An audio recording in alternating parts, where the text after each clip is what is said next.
Maliban sa baha sa Luneta, binahari ng mga pamilyar na muka, grupo at personalidad ang EDSA People Power Monument kahapon. Ating alamin ang detalye ng report mula kay Dustin Bayog.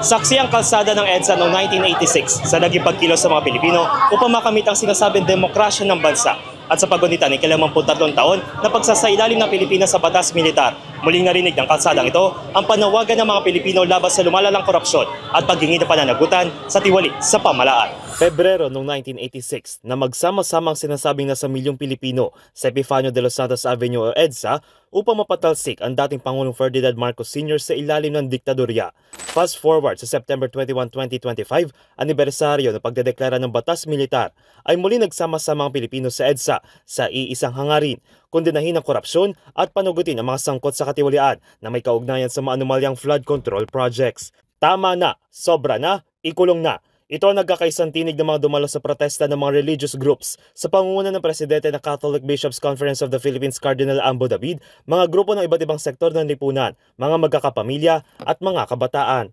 Galit!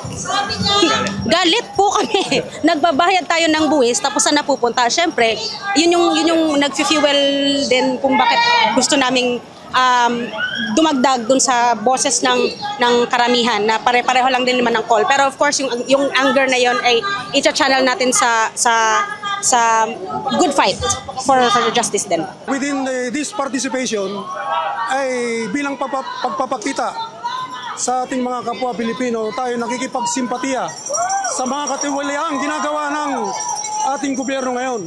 Bukod sa tinatayang 33,370 ang nakisa sa anti-corruption rally sa Metro Manila, habang 27,885 naman sa iba't ibang bahagi ng reyon na hindi inalintaan ng pagulan at maging ang sikat ng araw. At bagaman generally peaceful para sa PNP ang sinagawang pagkilos, ay nagkaroon pa rin ng ilang kaguluhan tulad sa bahagi ng Maynila. Nagkaroon din ng tila na komosyon dito sa EDSA sa pagitan ng mga taga-suporta ni Vice President Sara Duterte na nagtipon naman sa Camp Aguinaldo at sa lalaking bahagi ng trillion peso march. Sinaktas, sinipa po ako sa ulo.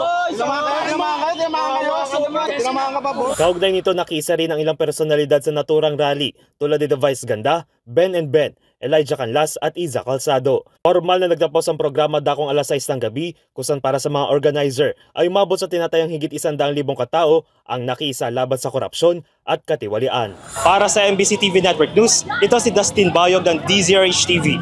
Una sa Pilipinas, una sa Pilipino.